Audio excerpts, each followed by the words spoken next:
السلام علیکم ورحمۃ اللہ وبرکاتہ۔ اعوذ باللہ من الشیطان الرجیم، بسم اللہ الرحمن الرحیم۔ وَإِذَا سَمِعُوا مَا أُنزِلَ إِلَى الرَّسُولِ تَرَى أَعْيُنَهُمْ تَفِيضُ مِنَ الدَّمْعِ مِمَّا عَرَفُوا مِنَ الْحَقِّ يَقُولُونَ رَبَّنَا آمَنَّا فَاكْتُبْنَا مَعَ الشَّاهِدِينَ وَمَا لَنَا لَا نُؤْمِنُ بِاللَّهِ وَمَا جَاءَنَا مِنَ الْحَقِّ ونطمع أن يدخلنا ربنا مع القوم الصالحين فأثابهم الله بما قالوا جنات تجري من تحتها الأنهار خالدين فيها وذلك جزاء المحسنين والذين كفروا وكذبوا بآياتنا أولئك أصحاب الجحيم۔ جو کچھ رسول کی طرف نازل کیا گیا اس کو جب وہ لوگ سنتے ہیں تو اے نبی صلی اللہ علیہ وسلم آپ دیکھیں گے کہ ان کے آنکھوں سے آنسو جاری ہو جاتے ہیں، وہ اس لیے کہ انہوں نے حق بات کو پہچان لیا ہے اور وہ کہتے ہیں کہ اے ہمارے رب، ہم ایمان لے آئے لہٰذا ہمیں گواہی دینے والوں میں شامل فرما لے، اور کہتے ہیں وَمَا لَنَا لَا نُؤْمِنُ بِاللَّهِ وَمَا جَاءَنَا مِنَ الْحَقِّ، آخر ہمارے پاس کیا عذر ہے، کیا بہانہ ہے کہ ہم اللہ پر اور جو حق ہمارے پاس آیا ہے اس پر ہم ایمان نہ لائے۔ اور وہ یہ امید رکھتے ہوئے کہتے ہیں کہ ان کو یہ پورا امید ہے کہ ہمارا رب ہم کو نیک لوگوں میں شامل فرما دے گا۔ ان کے ان باتوں کی وجہ سے اللہ تبارک و تعالیٰ نے ان کے بدلے میں اللہ تبارک و تعالیٰ ان کو جنت عطا فرمائے گا جس کے نیچے نہریں بہہ رہی ہیں، جس میں وہ ہمیشہ ہمیش رہیں گے، اور یہ نیکی کرنے والوں کا بدلہ ہے۔ اور وہ لوگ جنہوں نے کفر کیا اور اللہ ہماری آیات کو جھٹلایا، یہی وہ لوگ ہیں جو جہنمی ہیں۔ معزز سامعین اکرام، سورۃ المائدہ سورہ نمبر 5 اور اسی سورت سے ابھی آپ کے سامنے آیت نمبر 83، 84، 85، 86 یعنی 83، 84، 85، 86 یہ چند آیات آپ کے سامنے تلاوت کی گئی، اور آیتوں کا ترجمہ بھی اللہ تبارک و تعالیٰ کے فضل و کرم سے ہم نے آپ کی خدمت میں پیش کیا۔ سامعین اکرام، نبوت کے 5ویں سال یعنی 5 نبوی سن میں مکہ کے جو مسلمان ہوئے تھے تھوڑے بہت، وہ مکہ کے مشرکین کے تکلیف دینے کی وجہ سے، ایذا رسانیوں کی وجہ سے وہ لوگ وہاں سے ہجرت کر گئے، اور ہجرت کر کے کہاں پہنچے؟ حبشہ یہ عیسائیوں کا ملک، وہاں کا جو بادشاہ اس کا نام نجاشی۔ یہ لوگ وہاں گئے اور وہاں جا کر کے پناہ لیا، وہاں رہنے لگے۔ اب یہ جو مکہ کے مشرکین تھے، ان کے حبشہ کے لوگوں سے اور وہاں کی جو حکومت ہے ان سے تجارتی تعلقات تھے، تجارتی لین دین ہوا کرتا تھا۔ تو مکہ کے مشرکین نے، اب چونکہ مسلمانوں کو مٹانا ہے نا، حق بات جب کہیں پر اٹھتا ہے نا تو لوگ چاہتے ہیں کہ اس کو کسی طرح سے مٹا دیں، کیسا بھی کر کے اس کو ختم کر دینا ہے۔ یہ جذبہ جو ہوتا ہے نا حق کے مخالفین کا،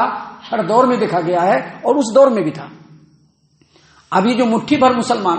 ہجرت کر کے چلے گئے حبشہ، تو ان لوگوں کو چین نہیں آ رہا ہے،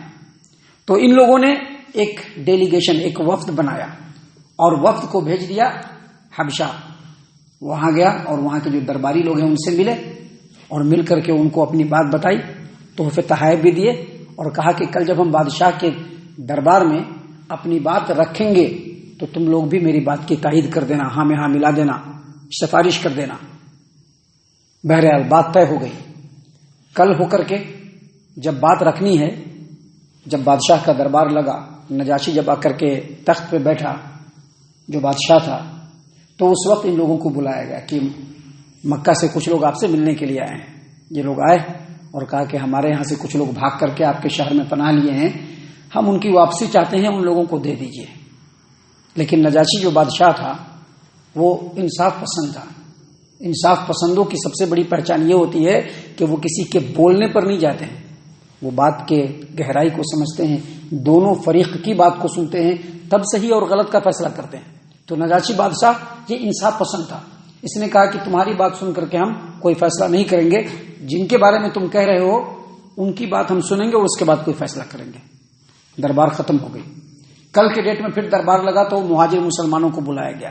یہ مظلوم مسلمان تھے، ان کو بلایا گیا اور کہا کہ آپ لوگ مکہ سے کیوں بھاگ کر کے آئے؟ تو ان لوگوں نے ان مشرکین مکہ کی پوری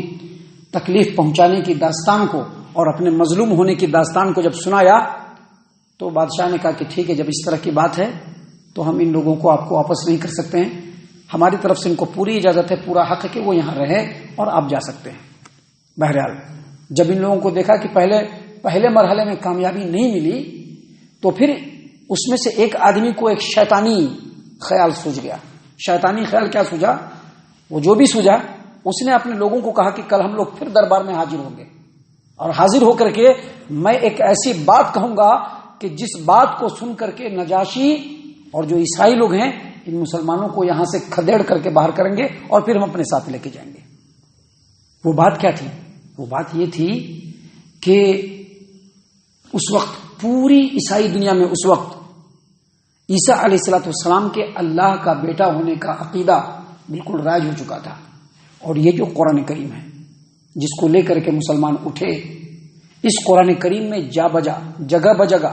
سیدنا عیسیٰ علیہ الصلوۃ والسلام کے اللہ کا رسول، اللہ کا بندہ اور اللہ کا کلمہ ہونے کی وضاحت ہے۔ یہی بات ان کو سامنے پیش کرنا تھا۔ اب مسلمانوں کو بھی پتہ چل گیا کہ معاملہ اس طرح سے ٹیڑھا ہوتا چلا جا رہا ہے، کیا کیا جائے گا، کیسے کیا کیا جائے۔ تو سارے مسلمانوں نے مل کر کے مشورہ کیا کہ چاہے جو بھی حالت ہو، جو حق ہے نا ہم کو وہی بات بولنا ہے، ہم کو دوسرا کچھ بھی نہیں بولنا، چاہے کچھ بھی ہو جائے، حالات چاہے کیسے بھی بنے۔ جب ہم لوگوں کو دربار میں بلایا جائے گا، سیدنا عیسیٰ علیہ الصلوۃ والسلام کے بارے میں پوچھا جائے گا تو ہم وہی بتائیں گے جو قرآن کریم میں ہے۔ اس سے کیا پتا چلا کہ جو داعی لوگ ہوتے ہیں نا ان کو ہمیشہ حق بات بتانا چاہیے، اس کو چھوڑ کر کے دوسری بات نہیں بتانا چاہیے، بزرگوں کی قصے کہانیاں نہیں بتلانی چاہیے، اپنے من کی بات نہیں بتانا چاہیے، لوگوں کا منہ دیکھ کر کے فتویٰ نہیں دینا چاہیے، بلکہ جو یہاں پر لکھا ہو وہی بولنا چاہیے، چاہے سامنے والا خوش ہو چاہے سامنے والا ناراض ہو۔ بالکل یہی فیصلہ کیا گیا،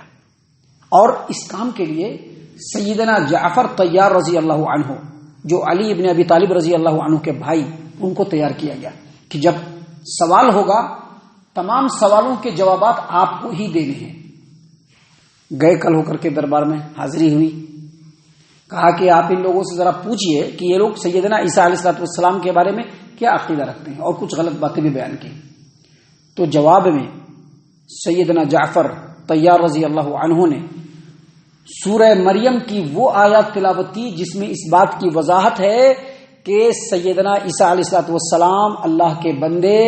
اللہ کے رسول اور اللہ کے کلمہ ہیں۔ نجاشی بادشاہ نے جب وہ آیات سنی تو اس نے ایک تنکا اٹھایا، اور تنکا اٹھا کر کے کہا کہ قرآن نے جو بات بتلائی ہے سیدنا عیسیٰ علیہ الصلوۃ والسلام اس بات سے تنکا بھر بھی زیادہ نہیں ہے۔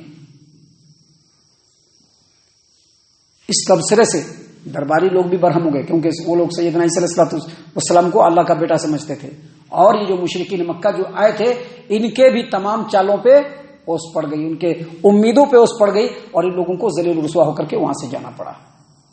اس واقعے کے کئی سالوں کے بعد یہ جو نجاشی بادشاہ ہے اس نے 70 نو مسلم لوگوں کی ایک جماعت کو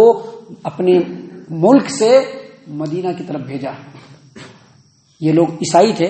نئے نئے مسلمان ہوئے، دعوت و تبلیغ، جب مسلمان وہاں پر تھے تو وہ چپ نہیں بیٹھے ہوئے تھے۔ ابھی ہم لوگ چپ بیٹھے رہتے ہیں کہ چھوڑو دیکھیں گے ذرا حالات ہمارے حساب سے ہوگا تو دعوت دیں گے، ان لوگوں کے ایسا نہیں، وہ لوگ اپنی دعوت کا کام جاری رکھے ہوئے تھے۔ اسی میں 70 نئے نئے مسلمان جو نو مسلم ہیں یہ تیار ہوئے، اور تیار ہو کر کے یہ لوگ جب مدینہ گئے تو یہ لوگ جب مدینہ آئے تو جب بھی یہ لوگ قرآن کریم سنتے تو یہی کہتے، کیا کہتے؟ ربنا آمنا فاکتبنا مع الشاہدین۔ انہی لوگوں کے بارے میں یہ آیت نازل ہوئی۔ اس سے پہلے جو آیت کل ہم نے آپ کے سامنے پیش کیا تھا اس میں ہم نے بتلایا تھا آپ کو کہ یہ جو عیسائی لوگ ہیں یہ یہودیوں کے مقابلے میں، مشرکوں کے مقابلے میں مسلمانوں سے دوستی میں، محبت میں زیادہ قریب ہیں۔ کیوں؟ کیونکہ ان کے اندر سمجھدار لوگ ہیں، ان کے اندر عبادت گزار لوگ ہیں، ان کے اندر علم والے لوگ ہیں، ان کے اندر فہم والے لوگ ہیں۔ اسی لیے جب ان کے سامنے قرآن کریم پڑھا جاتا تو وہ کیا کہتے؟ ان کی آنکھوں سے آنسو جاری ہو جاتے، اور کہتے ربنا اے ہمارے رب آمنا ہم لوگ ایمان لے آئے فاکتبنا مع الشاہدین لہذا ہمیں گواہی دینے والوں میں لکھ لے. اور کہتے وما لنا لا نؤمن باللہ وما جاءنا من الحق، آخر ہمارے پاس کیا عذر ہے کہ جو اللہ تبارک و تعالیٰ کا حق ہمارے پاس آیا ہے ہم اللہ پر اور اس حق پر کیوں نہیں ایمان لائے. اور پھر وہ اپنے دل میں یہ خیال کرتے اور یہ امید رکھتے کہ ہمارا رب ہم کو نیک لوگوں میں شامل فرما لے گا. اور ان کے انہی باتوں کی وجہ سے اللہ نے کہا کہ اللہ تبارک و تعالیٰ ان کو ایسی جنتوں سے نوازے گا جن کے نیچے نہریں بہ رہی ہیں اور اس میں وہ ہمیشہ ہمیش رہیں گے، اور یہ نیک لوگوں کا بدلہ ہے. محترم سامعین کرام، جو نجاشی بادشاہ ہے اگرچہ اللہ کے رسول صلی اللہ علیہ وسلم کی خدمت میں نہیں آئے لیکن یہ مسلمان ہو گئے تھے. صحیح البخاری کتاب الجنائز میں ہے کہ نبی صلی اللہ علیہ وسلم کو جب اس نجاشی بادشاہ کے وفات کی خبر ملی تو انہوں نے اس کا اعلان کیا اور کہا کہ اپنے بھائی کے اوپر نماز جنازہ پڑھو، اور آپ صلی اللہ علیہ وسلم نے اس کی نماز غائبانہ جنازہ جو ہے وہ پڑھی. محترم سامعین کرام، ان باتوں کو بیان کرنے کے بعد اب اللہ تبارک و تعالیٰ نے آگے فرمایا کہ والذین کفروا، یہ تو ایمان والوں کا حال ہے، لیکن جن لوگوں نے کفر کیا چاہے وہ عیسائیوں میں سے ہو چاہے وہ یہودیوں میں سے ہو، لیکن خاص طور سے یہودیوں کو کہا جا رہا ہے والذین کفروا، جن لوگوں نے کفر کیا وکذبوا، اور ہماری آیات کو وکذبوا بآیاتنا، اور ہماری آیات کو جھٹلایا، اولئک اصحاب الجحیم، یہی لوگ جہنمی ہیں. دراصل اس آیت کریمہ سے اللہ تبارک و تعالیٰ یہ بتلانا چاہ رہے ہیں کہ دیکھو غور کرو، ایک طرف عیسائی بھی اہل کتاب اور دوسری طرف یہودی بھی اہل کتاب، لیکن مسلمانوں سے تعلق کے معاملے میں دونوں میں زمین و آسمان کا فرق ہے. یہودی اپنے دل کے رگ و ریشے میں بھی مسلمانوں کے خلاف بغض کو بٹھائے ہوئے ہیں، جبکہ عیسائیوں کا معاملہ ایسا نہیں ہے. مزید اللہ تبارک و تعالیٰ اس آیت کریمہ کے ذریعے سے اس یہودیوں کو یہ پیغام دینا چاہتے ہیں کہ تم لوگ اگر اس بات کا دعویٰ کرتے ہو کہ تم اہل کتاب ہو، تم توحید پرست ہو، تو جس طرح سے عیسائی لوگ مسلمانوں سے قریب ہیں تم یہودیوں کو بھی مشرکین کے مقابلے میں مسلمانوں سے قریب ہونا چاہیے. لیکن تم لوگوں نے انکار کیا، تم لوگوں نے ہماری آیات کو جھٹلایا جو توریت کے اندر ہم نے نازل فرمایا، لہٰذا جو لوگ بھی کفر کریں اور ہماری آیات کو جھٹلائیں یہی لوگ اصل میں جہنمی ہیں. محترم سامعین کرام، اب آگے اللہ تبارک و تعالیٰ نے مسلمانوں کی خصوصی نصیحتوں کے لیے بہت ساری باتیں بیان کی ہے جو ہم کل اور کل کے بعد کے درسوں میں اللہ تبارک و تعالیٰ کی توفیق سے انشاءاللہ آپ کی خدمت میں پیش کرنے والے ہیں. اللہ تعالیٰ سے دعا ہے کہ اللہ تعالیٰ ہم تمام کو ان تمام باتوں کے اوپر خوب غور و فکر اور تدبر کرنے کے ساتھ ساتھ ان باتوں کے اوپر عمل کرنے کی بھی توفیق عنایت فرمائے، آمین. اللہ تعالیٰ ہم تمام کو صحیح معنوں میں پکا سچا مومن مسلمان بنائے، اللہ اور اس کے رسول صلی اللہ علیہ وسلم کی اطاعت و فرما برداری کرنے والا بنائے، صحابہ کرام رضی اللہ عنہم کے طریقے پر چلنے والا بنائے، جنت الفردوس میں جگہ عطا فرمائے. اے اللہ ہم تمام کو جہنم سے پناہ دے، اے رب العالمین ہم تمام کو جہنم سے پناہ دے، اے مالک الملک ہم تمام کو جہنم سے پناہ دے، آمین یا رب العالمین. وما علینا الا البلاغ المبین.